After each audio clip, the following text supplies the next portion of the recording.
Hello my friends, welcome back to another video. In this one, I'm going to do my best to focus on, from my perspective, the links between psychosis and neurological disorders or mental illness versus like empathy so sensitive that you can feel the emotions of the fly on the wall or whatever, and trauma. Because a lot of the time, well, in our Western fractured culture, that is often forgetful of the spiritual, holistic, integrated nature of our psyches, of our the processes, the way that we process trauma.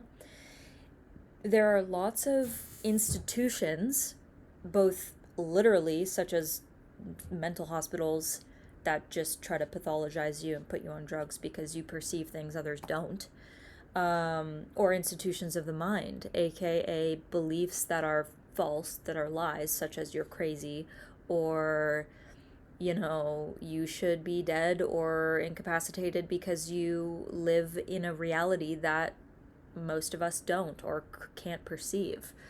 Okay, so, and I'm just going to rewind here just a little bit. I've been having a conversation with a new person that I just connected with on my Instagram. I've been posting a lot of topics related to empowerment, especially after abuse or emotional manipulation, because I myself am a survivor of narcissistic maternal abuse. My mom is a narcissist with sociopathic tendencies, or was. And, it's surviving that and reclaiming my discernment and my intuition and my clarity after surviving not only her abuse, but the troubled teen institution, almost being human trafficked, tons of relational, romantic, sexual, emotional, psychological betrayals and violations, suicide. My sister committed suicide. I lost my dad in a freaking plane crash when I was an infant, and that carries through the familial field. There's a charge, even though I wasn't old enough to know him. I was nursing on my grieving mother. I was absorbing her grief, literally, physiologically. And you know what? That reminds me of a tangential story. Sorry if I don't know if that's how you pronounce the word. Tangential. I think it's tangential. I don't know. Anyway, it just sounds weird coming out of my mouth, but there's such a profound link between emotions and health and the spirit and the state of the mind and the psyche. So anyway, I was having this conversation with this person, and they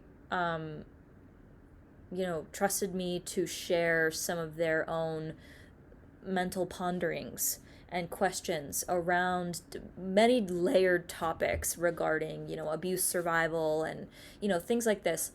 And the reason I like to have these conversations and share in videos is because I know that if, my perspectives and experience and clarity can help one person, it's going to help many. So with that said, I always welcome video topic suggestions. If there's a thread or a specific topic or multiple things that you would like to hear my perspectives on, if you find clarity or grounding listening to my videos, that's exactly what I'm here for. And I love digging around in my own archives of myself, of my mind, of my experiences to deliver you messages with the most clarity that I can. So with that, I received a lot of, again, different layers from this person. So this is just one aspect. It's one topic, it's one launching point into an even broader conversation. This is not necessarily, it doesn't have to be the end of the conversation. I'm here to engage in a conversation. I'm here to respond more, share more, listen more. And I don't think I'll probably be answering everything that they mentioned in their message, but and if you're watching this, hello, thanks for being here. And I hope that this gives you a piece of clarity or, something that you can riff off of to, yeah, find more clarity, go even deeper, whatever. But again, this is a conversation, and I want to just like keep, tug my brain strings, because I want to share as much as I can. Also, don't mind that buzzing noise. This fireplace keeps like turning off and then on again. It does that for some reason, but everything's fine. And that's what that is, in case you needed to know. So, I want to talk about kind of the realm of how modern Western culture pathologizes and erases the reality and the expression of trauma survivors. I have lived this from many, many, many different angles. So I'm going to do my best to kind of tell you about my perspectives around why people and why sensitive abuse survivors often feel crazy or are made to believe that they're crazy or are pushed to the fringes of society, and what maybe more shamanistic or indigenous kind of tribal, holistic, spiritual cultures have to say about that. The first thing that I'll say is that, from my understanding, in like every indigenous, tribal, shamanistic culture, the people who walk the fringes, who walk the edge of society, who see and feel and sense the things that other people don't, those people are the people who are usually revered the most, because on a practical level of the nervous system, okay, the physiological circuitry that our physical bodies, our flesh, is woven with to process the electrical charge of emotion, of sensation, of sense perception. This is really annoying. I gotta turn it off. Okay, as I was saying, so on the level of the physiological nervous system, not all nervous systems are created equally. The first thing I want to say is, if you are watching this and you feel like you are sensitive beyond your own capacity to process what the hell you're even sensing, if you're someone who the amount of sensation that you feel and hold on a day-to-day or even minute-to-minute basis is more than your neighbor can even comprehend, then that means that the capacity of your nervous system to hold that charge is more than likely way, way, way greater than anyone around you.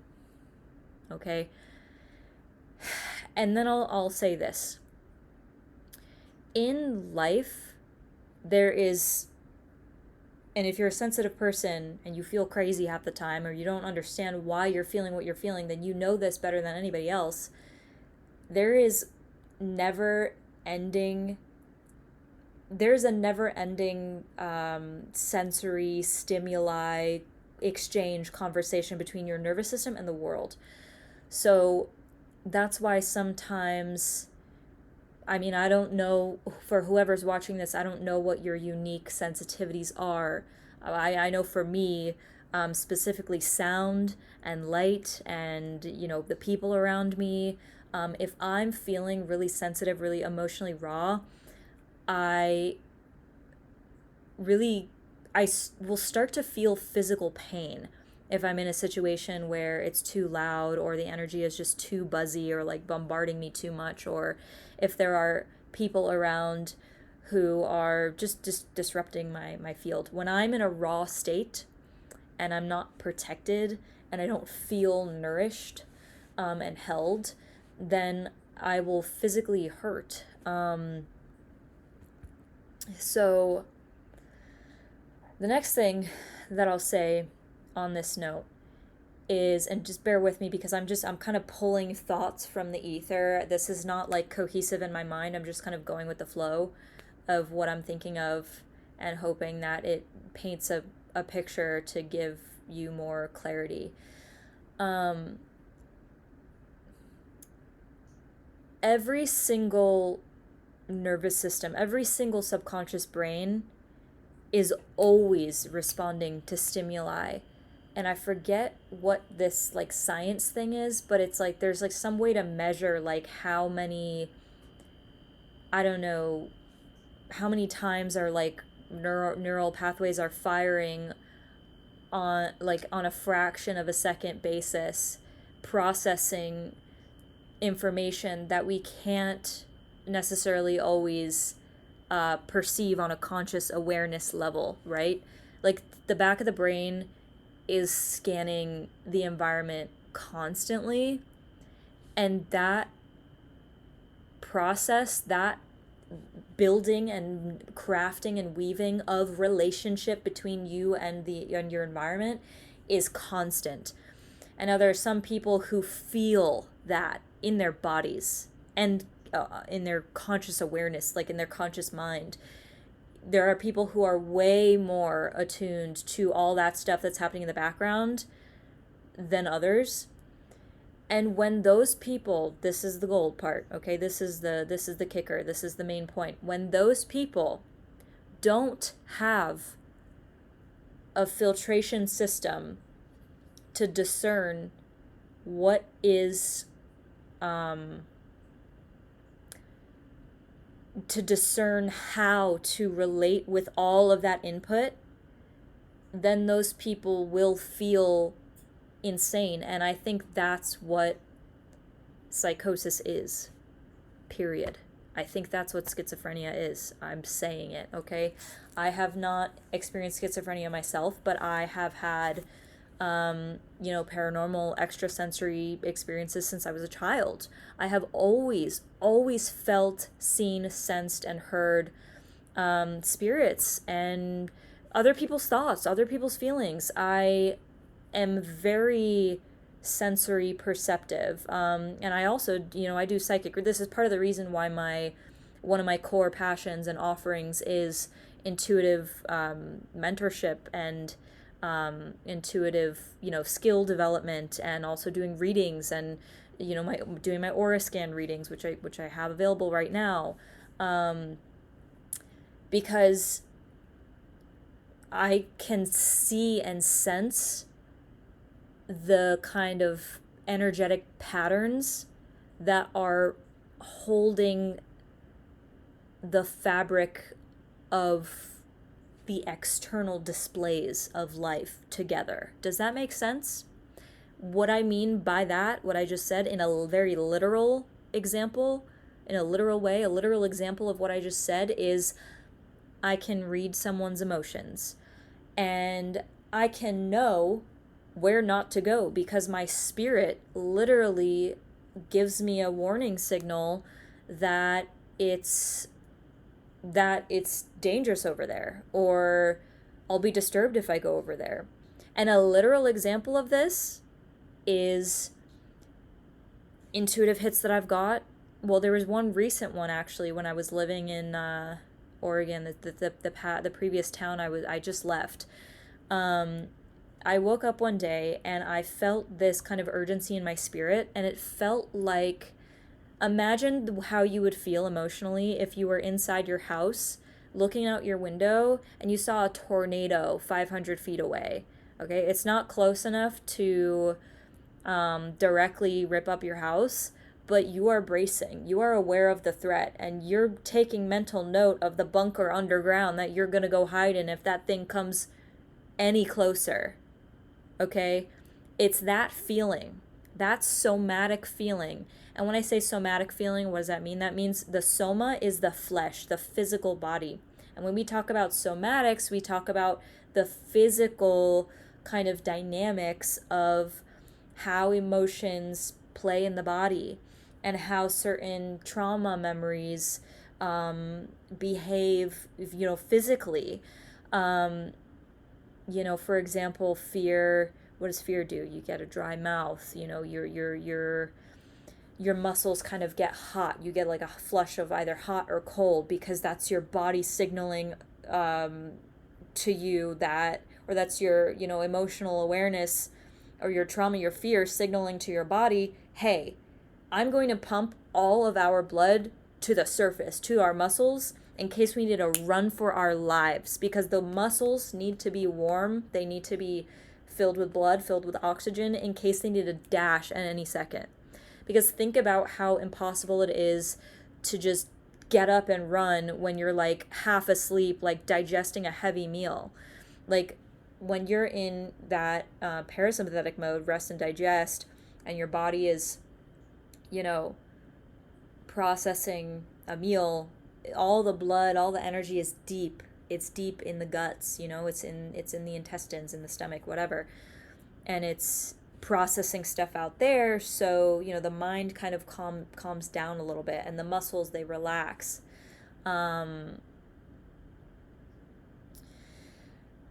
So somatics, feelings, awareness, my body, and I've been cultivating this ability to listen for my entire life, but I was also born with extra sensory perceptive abilities, and a lot of people were. This is not some like special kind of,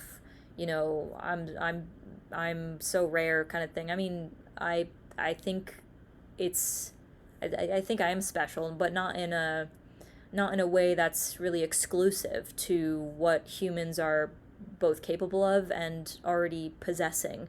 And I do, know that every human being has the capacity to cultivate this hyper sensory awareness. So anyway, trying to pull these threads together here.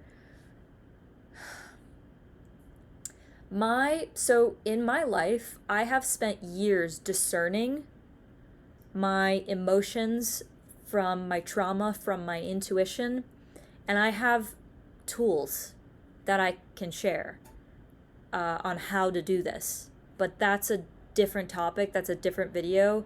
In fact, that's probably going to be like the meat of when I start offering my one-on-one kind of training, because it really requires fine-tuning your unique circuitry, physiological, neurological circuitry with how you relate to the world. Everyone is wired differently, everyone has a different capacity, different gifts. So as I've said, I've spent years refining my own discernment so that I can actually tell the difference between what's fear, what's trauma, what's my emotions, what is a message from my soul, what is guidance from my intuition, what is somebody else's emotions, what is what kind of fear is a danger warning signal versus what kind of fear is excitement and anticipation and a sign that I should walk deeper into that fear to overcome the fear to get closer to my goal. There's an endless sea of opportunities to become more refined in your capacity to discern all of that information, okay? And that's what I want to teach people or show people through my videos, through my, one-on-one, guidance, mentorship, whatever. And so my perspective, I really feel like this is just, it is a holistic truth about mental illness and schizophrenia and psychosis. I don't believe, I'm not going to say I don't believe, I know that when it comes to mental ailments, okay, and emotional ailments, the modern Western psychology institution in and of itself, and the Western medical institution, is a dead end. And so what the hell is what good can possibly come from that for someone who lives in a way that those institutions have zero frameworks for? And when I say zero frameworks, look at all of the diseases that are uncurable. Look at all of the hopeless cases. Look at all of the situations in our society and in our world where these beliefs and these constructs and ideas are curated for people to filter their perception through in the face of someone who sees and feels things that they don't understand. Because as soon as there's no longer a grounded reference point for somebody's lived reality, our Western culture loves pathologizing and ostracizing them, but that has got to go, and that is literally the opposite of what every indigenous shamanistic culture does. And I can guarantee you, I don't know, for whoever's watching this, whatever ancestry, ethnicity, lineage you come from, once upon a time, your descendants were connected to the wisdom and the spirits of the earth, and they weren't afraid of their power, of their connection to God, of their connection to the natural world and the spirit world. It's one in the same. They were not afraid of fear itself. They had earth-based, rooted traditional ways of relating with the psyche, with nature, as within, so without. I don't believe that there's a single psychological condition or state of being that is wrong or unsolvable. I mean, that's not even the right way to look even at the state of the mind as you know, as a dead end, a hopeless case, something that you can't solve. I think this is a huge conversation, and I'm getting fired up because there's more to this than I can even really dredge out of my mind like right now. That's why, again, it's a conversation. If there's anything that I've said so far that you want me to go deeper into, specifically, you got to be clear and specific about it, and then I'll riff off it and talk about it more. I'm here for that. But there's no such thing as, you know, a wrong way of being. All there is connection or disconnection.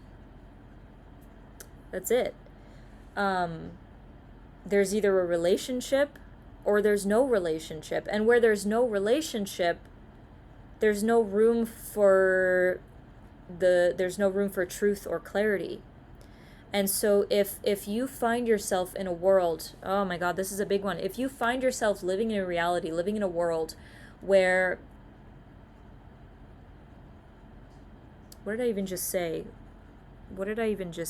That was like my other main point here. There's no such thing as wrong. And if you find yourself living in a world where the things you experience are not things that anyone around you has already developed a relationship with, then either, you know, in the very rare case, they will be curious about your experience and they will want to show up and want to help you and want to be a support, but they need to get their ego out of the way, and that's very, very hard and uncommon for most people to do, but they do exist. I'm one of them. Hello, I'm not afraid of nuance. I'm not afraid of complexity. I'm not afraid of, you know, depth. I'm not afraid of the nitty gritty, the disgusting, the horrible. I'm not afraid of it. Why? Because I've lived it. I have lived it. I was raised by it. I was born into it. Okay. And I've integrated it. I continue to have a relationship and a conversation with, you know, the darkest parts of my own, you know, being. You know, so anyway, as I was saying, you either, you know, meet a person who's wanting to bridge the gap between their understanding and your lived reality, or, which, and this is the case for most of the, you know, our Western culture, they see you, they point a finger and they say crazy, ugly, stupid, weird, different, I don't like it, I'm afraid of it, I'm going to build a cage to put you into it because I don't know how to deal with it. And that's spiritual cowardice. That's spiritual cowardice. Period. You know, and this is a whole conversation in and of itself, because it brings me to the conversation of having, you know, discernment over who the fuck is the authority here. You are your own authority. You are the only one who can define your own experience. And if something is true for you that the outside world has never validated, that doesn't make it invalid. It just means that most of the population does not have a willingness to even perceive your lived reality. And that is the most isolating, crazy making kind of experience that a human being can have. Why? Because when you are one in a system, in a society, in a group of many who refuse, they plainly refuse to acknowledge your true lived experience, that creates what shamanistic cultures would view as a soul fragmentation, and modern psychology would view as, I guess, trauma fracturing. And the remedy for that would be parts work. And in shamanism, the remedy for that would be soul retrieval. Because in shamanistic cultures and, evolved holistic psychology perspectives, they understand that when a person's fundamental survival needs, which are many, but include belonging, validation, okay, to all you people who say, oh, I don't need validation, I don't care what people think. Everyone cares what people think. We are wired, okay? And yeah, you can care what people think and not allow it to stop you from being your authentic self. That's one thing. But to deny that you care what people think is a flat out, it's a lie. We're human beings. Human beings are wired to care what people think. And if you genuinely don't care, then you might be a sociopath. Because, I've been abused by people who didn't care what I think. They didn't have the capacity to care what I thought, so they treated me like shit. They treated me like an object. And that's what it means to not care what someone thinks. If you truly don't care what someone thinks, then you don't have empathy. And some people are walking around on this earth without empathy. So if you're, a good person who's maybe a little prideful and you want to pretend that you don't care what people think, I'm going to call bullshit. I just am. So anyway, when our survival needs are not met, which again include validation, basic validation. And validation is like, having your worth and your value and your beauty and your love, like, given to you, mirrored to you. Like, every healthy child grows up knowing that they're loved, and having their parents and their family and their friends, shower them with affection and love, and, knowing the child, listening to the child, observing what the child likes and doesn't like, and catering to their interests and nurturing them and allowing them the space to grow and explore the world, and, keeping them safe, but also trusting them and letting them cultivate independence. Those are some examples of the kind of validation that we need as social, interdependent creatures, okay? Do not tell me, do not lie to me, to anybody here, that you don't need validation. And if you really think that, then God help you if you are put in a situation where you're deprived of validation. Because again, I know what that's like. And that destroys a person's sense of self. That's a form of abuse. That's a form of erasure. There's nothing powerful about it. We need to be loved. We need to be told how pretty and good we are. We need to be told, how we're viewed in the eyes of love. So those are basic needs. And belonging. We need to be revered. We need to be recognized. We need to feel like we are at peace and at home and in our power, in our place in the world. And we feel that by experiencing how our gifts and our expression of our soul and our emotions and our inclinations impact the community around us. But when we're cut off from that, because we are unfortunately born into a world where nobody appreciates us, which, hello, this is a reality most people are blind to. Why? Because it's too painful for most people, but not for the people who survive it, like me, and like you watching, if you resonate with this. What happens when a human being doesn't get those fundamental needs met? There becomes a split, in the personality, in the psyche. And what does that look like? Well, in the modern Western medical institution, it could be schizophrenia. It could be borderline personality disorder, which my sister had that. But no, she was abused, and she didn't swallow my mom's shit. So she was abused even more for sticking up for herself. She was in a wheelchair by the end of her life. She was 21, she took her own life. Okay, so I have firsthand experience with this. And then, my own mother as well. Half borderline, half narcissist, whatever, tendencies of both. She had her own trauma that she never integrated, never healed from, and took it out on us kids, her children.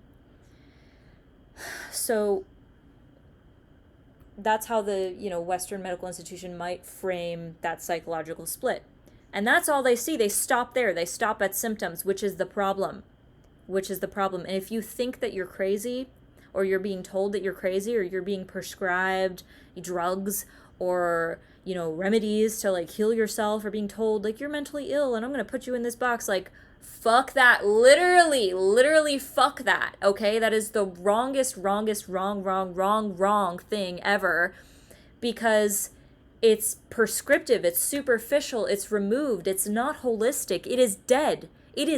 There is no life in that way of being. There is no life. The only thing there is disconnection and drugs and covering up symptoms. No. And they're missing a gigantic opportunity to gain more insight about what the world actually needs, because if you are,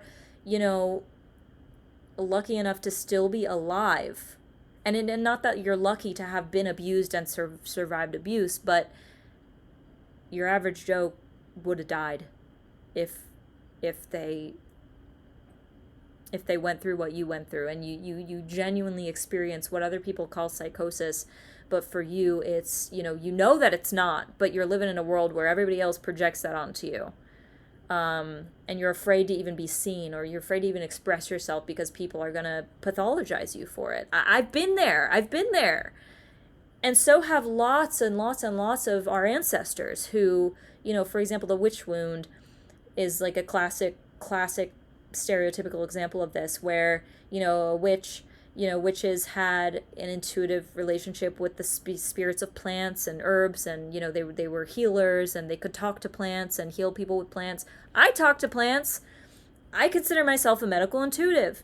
Why? Because my body literally, if I walk into a supplements aisle in like a supplement store or in a grocery store, my body and my vision will literally make certain bottles glow. Not in like a literal sense, but my eyes will see those louder than the other bottles. And then what do? I walk over to the supplement, I read it, I do a little Google search, and I'm like, oh my God, this is exactly what my specific condition or ailment needs to support it.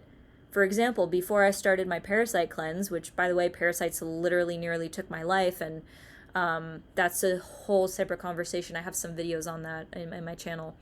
If you scroll back down enough to like earlier this, like 2025, like February, March, and later in like the spring, summer, I have some videos on like my health things, and I can always make more. But before I started the cleanse, before I even knew that I was dealing with parasites, my body was drawn to pumpkin seed extract or oil capsules on the shelf, and I was like, I have no idea why I'm so drawn to these. It was like a almost like a violent pull towards the pumpkin seed stuff. And then I learned a couple months later that pumpkin seeds contain, I think it's called curcubitacin, which is antiparasitic, and it kills parasites. So there's that. Gosh, I was also intuitively pulled to this random seed I found on a beach. I saw it sitting on this altar. I used to live in Florida on the beach, and there was this like pile of like corals and those driftwoods and all kinds of things like this. And over the years, it just grew and grew and grew into this like miniature like community sculpture like little found object village, and I walked past it one day and I saw this brown hard seed pod looking thing, and my body told me to take it and walk away with it, leave it, possess it. But my mind said, no, someone put it there, it belongs there. So I started walking away, and then I literally felt spiritually, energetically, emotionally like a tug back. It said, go pick up that seed, put it under your pillow, pray to it, dream with it, sleep with it at night, use it to work with your dreams and with your sleep. So I listened and I did it. For months, I prayed to this little seed. I put it under my pillow, and my dreams became so much more vivid, and I was able to build a really beautiful bridge between my conscious mind and my unconscious to heal my own trauma that I couldn't heal from, people on the outside, because I too was a gal who lived in a world where most people could not contextualize or meet or bring the presence that I needed to what I was suffering from. There were people here and there, but most of it I was alone. And then what happens next? A couple months later, I'm dating this guy, and I tell him about my seed pod adventures with my dreams and with my sleep. And he goes, you know what that is, right? I was like, what? He's like, that's an African dream seed pod. And I'm like, are you kidding me? So I look it up. And this is a seed pod that is cracked open. The husk is cracked open, and the insides are made into a tea to use for lucid dreaming and maybe like astral projection or dream work. So tell me why my body told me to use this little seed pod, to pray to it and dream with it and sleep with it and work with it the way nature intended. Why? Because I'm sensitive, because my channels are open, because I am an extrasensory perceptive being, because I learned to discern intuition from trauma, from fear, from other people's projections, because psychic people, sensitive people, intuitive people, before they learn to harness and cultivate their gifts, when they are seen and visible in the world, it freaks people the fuck out sometimes. It also fascinates people, and it draws people, and it magnetizes people, but it terrifies a lot of other people too. People with narrow minds, people with small minds, people who are disconnected from God, disconnected from possibilities, disconnected from their own optimism, their own curiosity, their own spirit of life. Okay? And this is why I will die on this hill. There is not a single emotion that any human being can feel. There is not a single thing, a phenomenon that any human being can perceive that invalidates them or that is invalid. Why? Because it's coming from somewhere. It's coming from a place that no fucking doctor is even familiar with. They don't teach that shit in medical school, which is actually insane to me, because we have literal surgeons cutting people's physical bodies open with no concept of God, with no concept of spirituality, with no connection to the energetics, the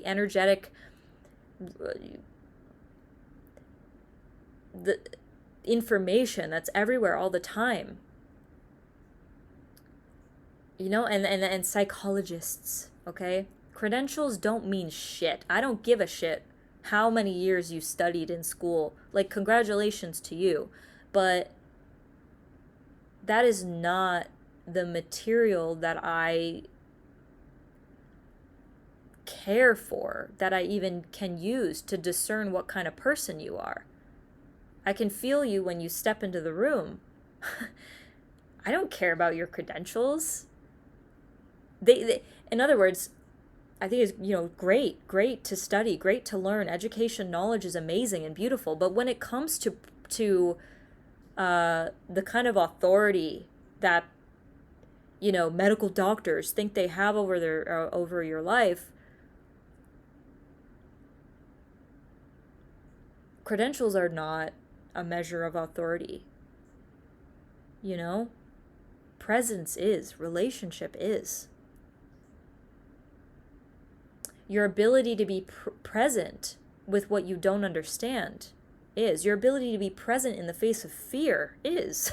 That is the most powerful kind of authority someone can have. The ability to see through illusions and see through fear. The ability to stand in front of a person who's experiencing their psychosis of their own mind, and to reflect their grounded presence back to that person and say, you're not crazy, but more than saying it, feeling it and knowing it, because you see into them beyond labels, beyond your own fear. Because you know fear, you've walked through fear, you've let the flames of fear burn illusions away. Why? Because you're anchored in God. You're anchored in the unmoving truth of who you are and where you came from. When your identity is rooted in the divine, in God, in love, truly, then fear can't touch you. You're officially invincible, and you officially are like in your authority, in your sovereignty. And that's not to say that if you are bypassing your fear, then that makes you some, spiritual authority. No, don't bypass your fear.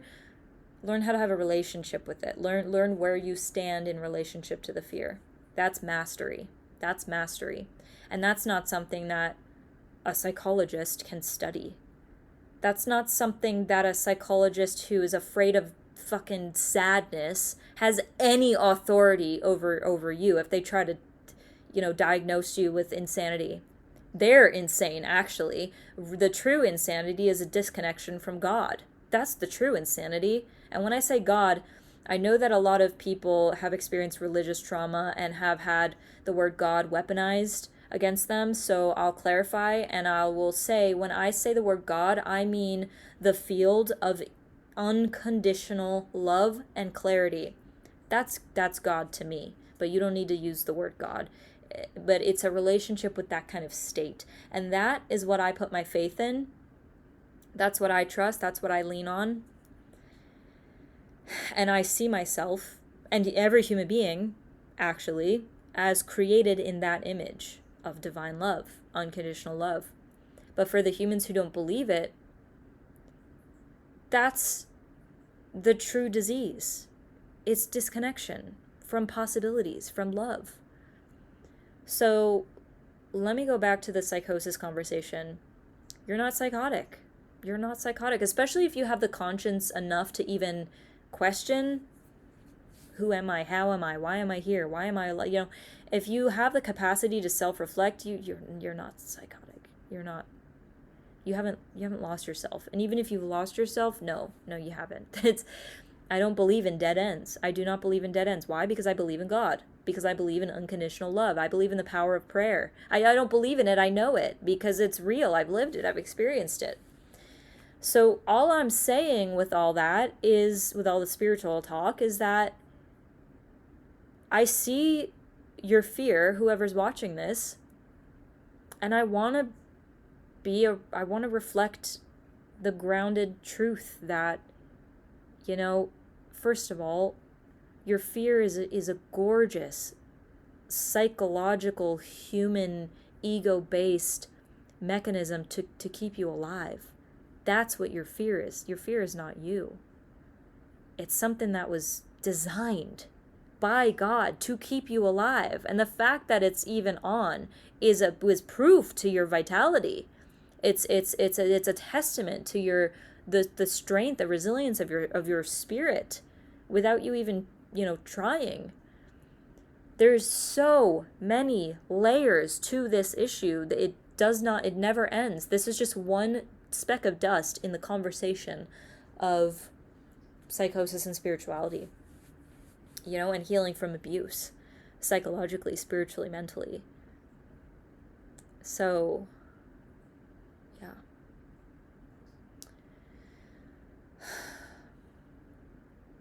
On psychosis and extrasensory abilities and healing from, traumas as well. I'll share this as well.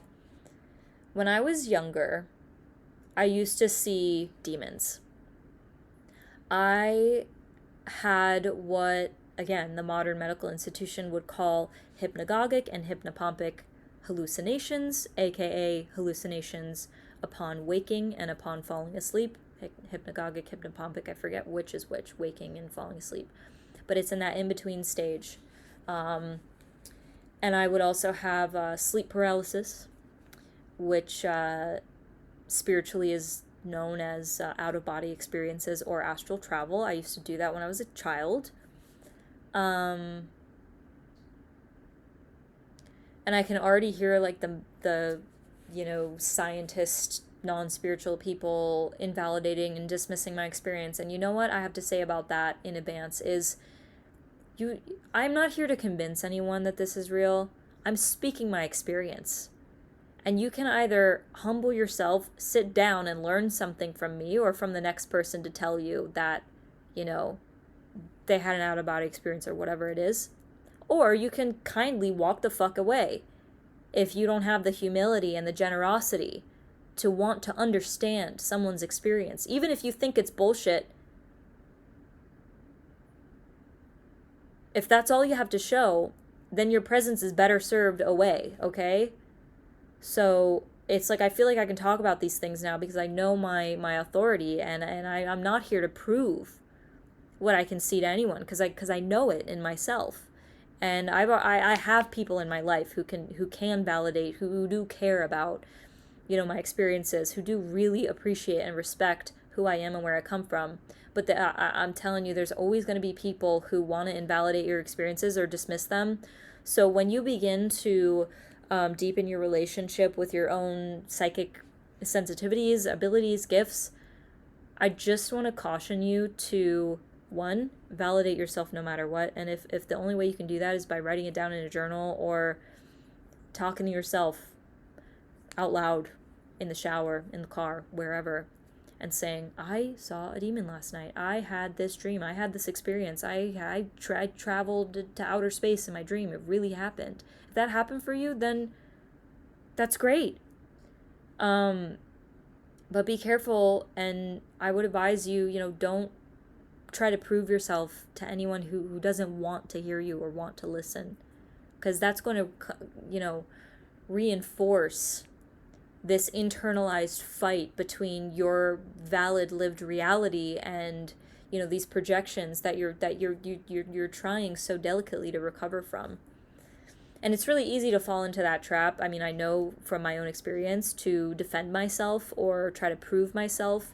If I'm sharing one of these experiences with someone who just wants to dismiss me, the only reason that it hurts me so bad is because I feel the pain of being invalidated. I feel the pain of being dismissed in the face of my very real experiences. But now I feel more, I mean, it still hurts when people do that. Sometimes I get comments on my Instagram posts, with the more visibility I get, the more naysayers I get who just spew bullshit to me. And sometimes it feels necessary to stand my ground. So all I'm encouraging you to do is just validate your experiences no matter what.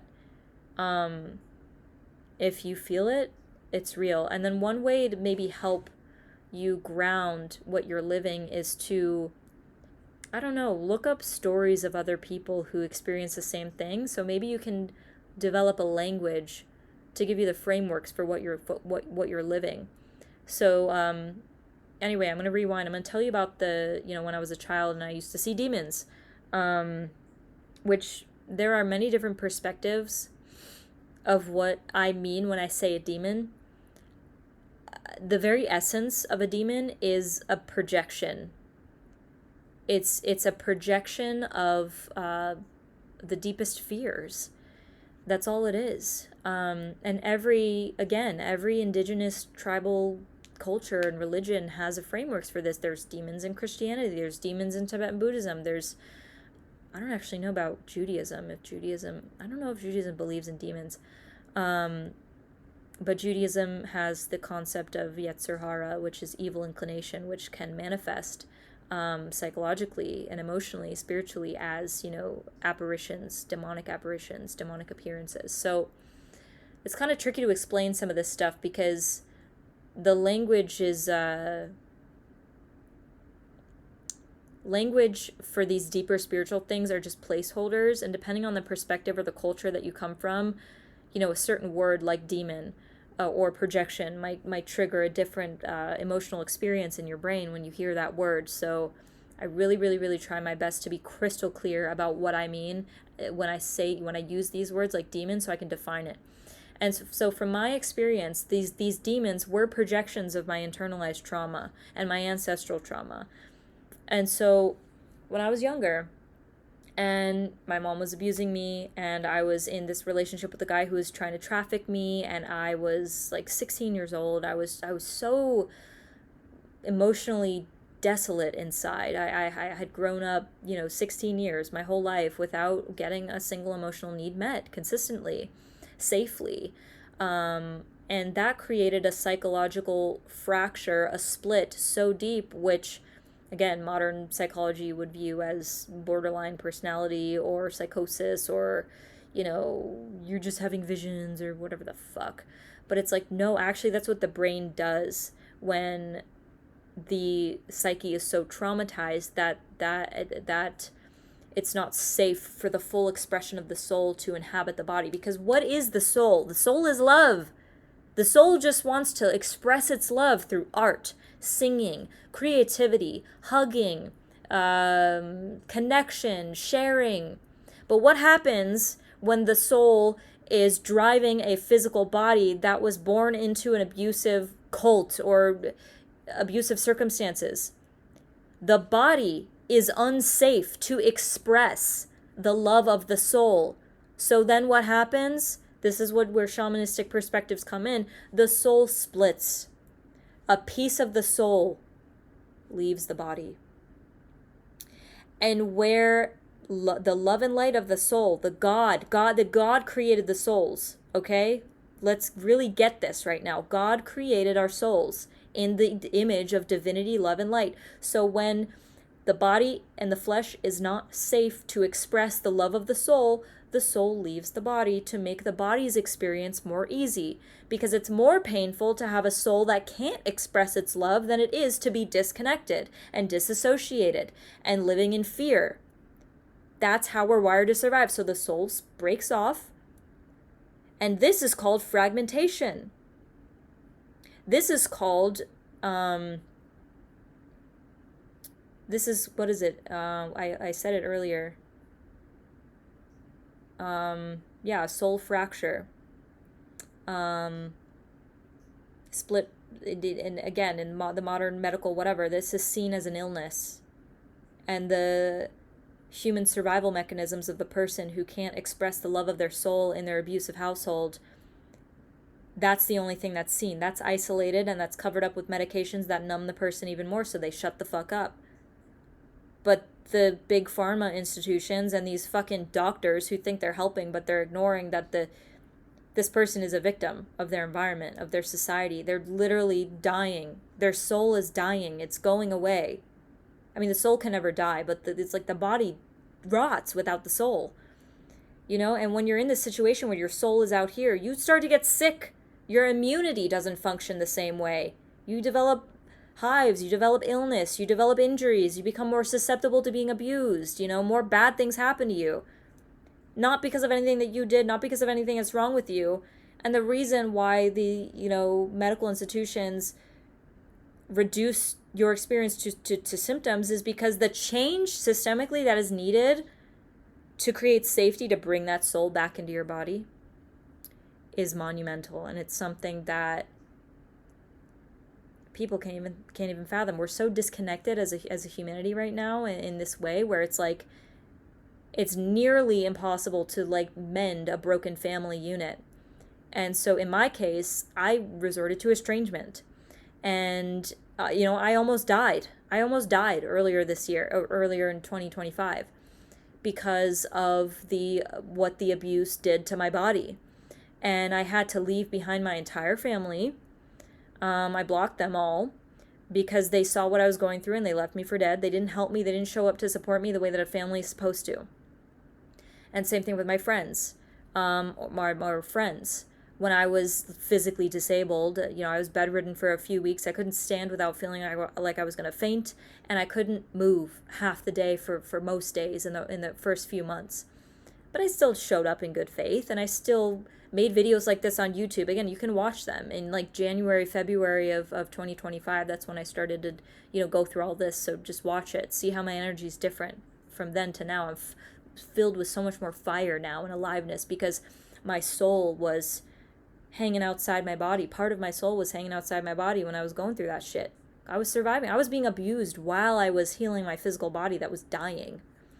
So in order to create the safe conditions it's necessary in order for the fragmented part of your soul to come back into your body, you would need to be away from the abusers. You would need to be surrounded by either people or enough faith and love within your own self for the soul to start to come back safely. You would need to have resources to support you. And in our world and in this day and age, sometimes those things just take time, and we can't give it all to ourselves, which is the most heart-wrenching part. Everyone is in a different circumstance, and some people don't have the help that they need, which is another reason I make these videos, because people need to wake the fuck up and realize that this is real shit that's happening all around the world all the time. I had money to start with, so I could afford to leave. I could afford to leave my house. I didn't have to go to a soul-sucking job. On top of that probably would have killed me or kept me stuck for a very long time. And I know not a lot of other people have that, okay? But I will say, okay, God is good. I had money, but I didn't have a family,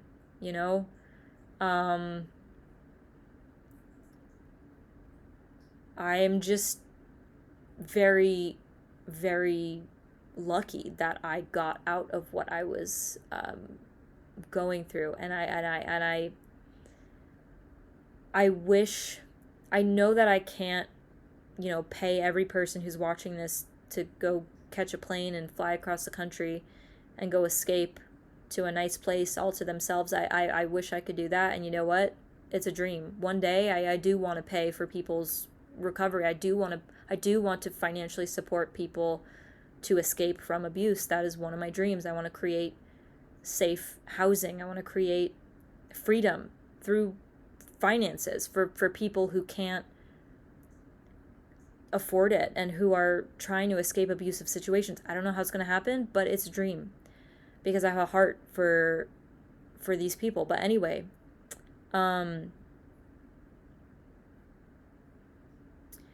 so I hope that sheds light on my perspectives, my understanding of the kind of the intersection between the pathologized path and the spiritually integrated path. So I hope if there's anything that you walk away from this video knowing is that you're not crazy. And if anything I said made you feel any ounce more seen or understood, it's not that you were ever crazy to begin with. It's that you just have not had anyone to mirror your reality back to you because you have lived through hells that stupid doctors can't even acknowledge, okay?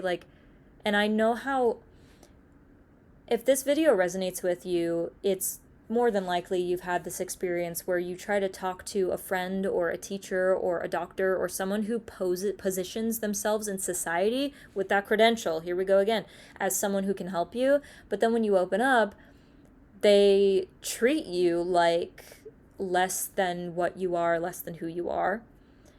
And they see the expression of your survival and your trauma, and they reduce you to that, which further reinforces this cycle of fear that this mind virus infecting all of humanity that is not underneath the light of God, not connecting with the light of God, what they perpetuate. it's really just the absence of God, aka the absence of truth, light, love, understanding. And when I say light and love, it's not bypassing. Did my video read as bypassing? Hell no. I mean like legit, like God's like real love. But yeah, if this resonated with you, you probably had experiences where you have tried to share or open up about your experiences or your psychic perceptions. If you resonate with this, you're probably psychic as well. And you probably are able to read people. You're probably hyper empathetic. You probably have insane dreams. Maybe you even have prophetic dreams, dreams that come true. Maybe you even, I don't know, you can read people. You can walk into a building and sense the energy of the room. You might even have flashbacks or memories of the past, of, you know, who walked there once upon a time. None of that means you're crazy. It just means that you sense reality, you know, to a higher degree than other people.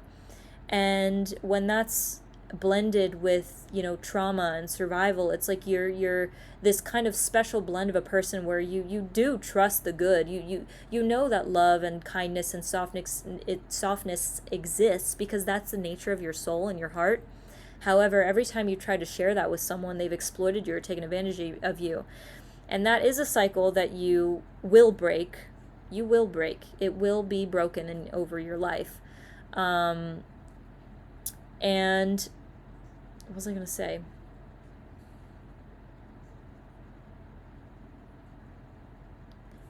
Hold on a second. So much energy, so much passion. Sometimes my brain just like goes blank for a second. Let me try to think what I was saying again. Gosh, I lost it.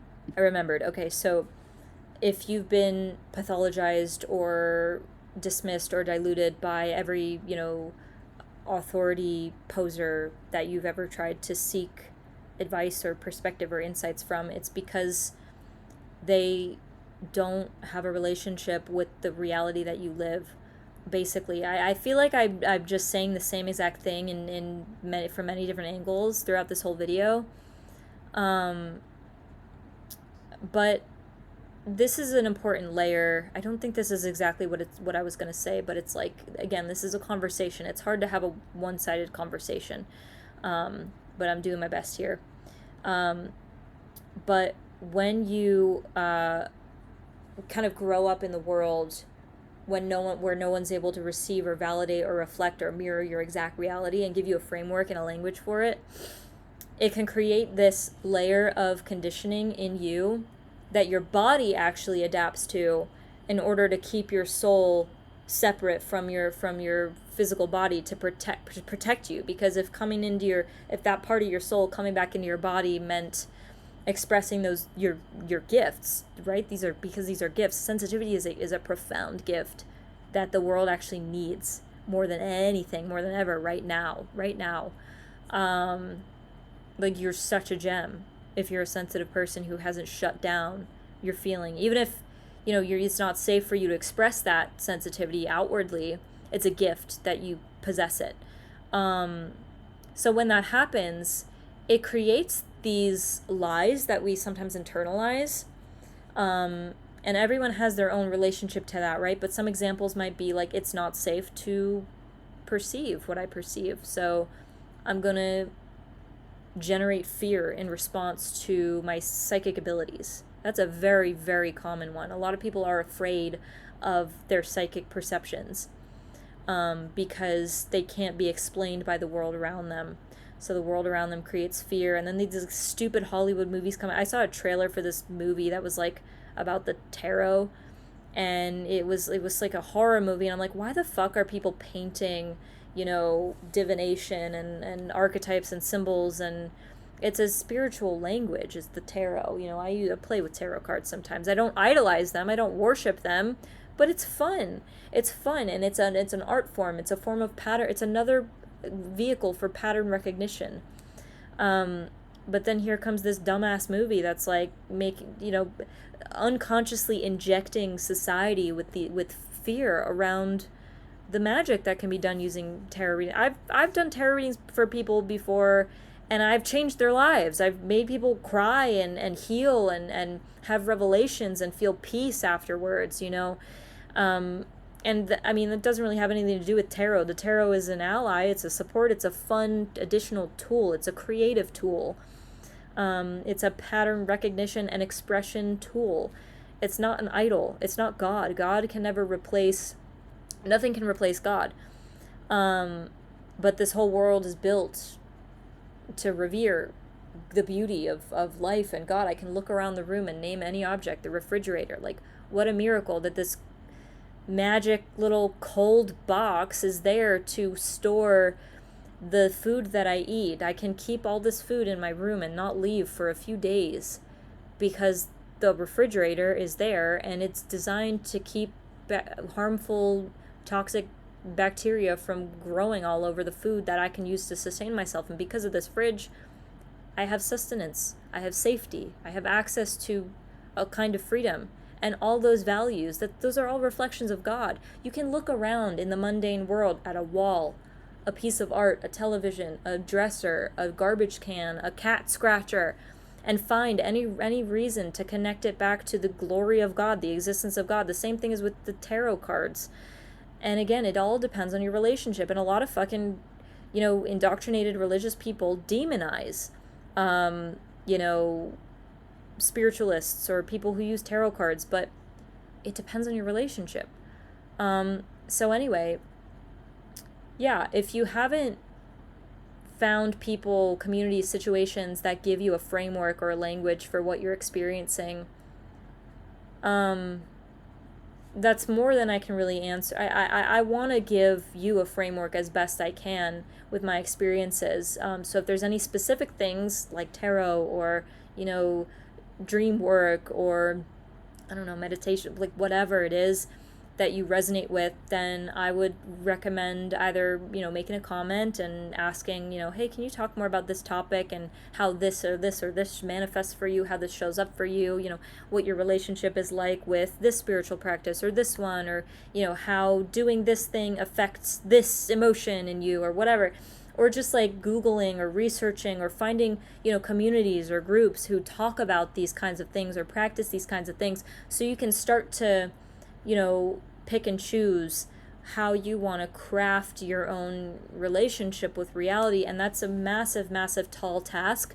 But I think what it makes me excited for you who's watching this is that if this all resonates with you so far, then congratulations, because you are on the path to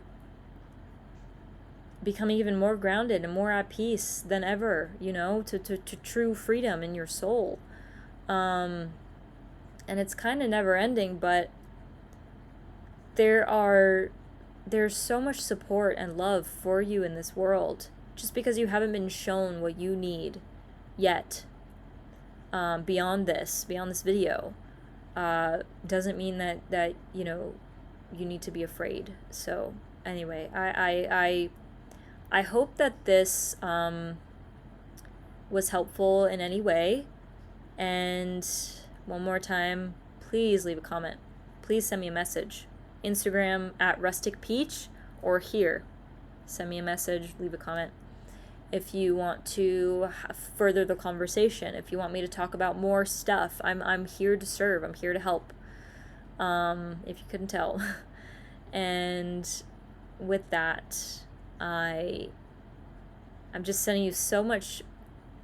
Like, may you remember your power. May you feel the peace, the connection in your soul. May you gain clarity on who you are and what it is that you are gifted with and what your superpowers and your abilities are. And may you find community who validates you, who sees you, who reveres the gifts of your soul, who you know, the places where you can express the parts of your soul that your abusers stole from you. Because it is possible. I'm speaking it over your life. You will have that. You will have that, period. You will. You will. If you're here right now, you absolutely will. If you have any inkling of a desire, you will, period. Period. It's non-negotiable. It's going to happen. even if you have faith 0.001% of the time and the rest of the time everything hurts, everything is painful, it doesn't matter, because that seed is in you, okay? That hope is in you, that desire is in you. So anywhere your soul wants to grow, it's going to grow, as long as you can hear it, even the tiniest whisper of it. And that's all I got. If you want to work with me one-on-one, send me a message. I am offering my one-on-one aura scan readings. So basically, with all the extra sensory perceptive stuff I was talking about, I apply that to you. And I use my intuitive discernment abilities to sense what energies I see and feel around you. I physically draw them on paper, because I'm an artist and I am very visually oriented, so I map what I see, and then I take 2 hours with you on a live Google Meet call to kind of break apart each element of the energy and have kind of a conversation with you about your relationship with all of these energies, and in turn, me being able to discern and parse apart what I sense in your field should help you gain more clarity and more language, more frameworks, more grounding around the subtle energetic sensory phenomenon that you experience in your life. And you're going to walk away from the session with practical tools specifically designed for you in that moment to practice every single day. And it is guaranteed that when you practice the right things for you, when you apply the pieces of wisdom and the tools that work for your soul, to ground your soul, and we can figure that out together. And even if I don't have them, we can have a conversation about it, and you'll get more clarity on that. But doing that will it'll exponentiate the clarity, because even though it's a one-off session, you leave with another puzzle piece for your foundation that you can grow with. And it's not just going to be like, oh, it's a one-time reading and I read your energy and that's it and we end the conversation. It's like I show up with the intention to see into your soul, to have a conversation with your soul and what's available. And I'm good at being present. I'm good at allowing space for what wants to show up. And from there, we can grow and we can, I just want to support your relationship with your soul, with your spirit, with the way that you relate with reality, the world. So that's that. And there's also the option to have the physical drawing and any notes that I take physically mailed to you, snail mail. And then those sessions are available to book now. My spots open up in January 17th, around that week. And they won't be available for the foreseeable future once I begin my one-on-one deep dive container. I'm probably going to be doing a multi-month, I don't know how many months yet, but a kind of a mentorship to help walk with you out of, if you're going through anything that I named in this video, I've walked that path, and I can be a mentor, I can be a guide, I can be a friend, a professional friend, a boundaried friend here to serve your growth and to be your mirror in this way. Because I've walked through everything I've named in this video, and I have tools to increase discernment and clarity and the patience and the desire and the hunger to feed people who are hungry to receive what I have, So if you're interested in that, send me a message. We can have a conversation about it. And follow me on Instagram at Rustic Peach, or just subscribe here on YouTube to stay posted on when I have these new offerings coming out, or this new container offering. It's gonna be a couple weeks, maybe a couple months before it launches, so that's that. But yeah, I'll keep everyone posted. And with that, I'm sending you so much love, so many hugs. And I will see you in the next video. Bye.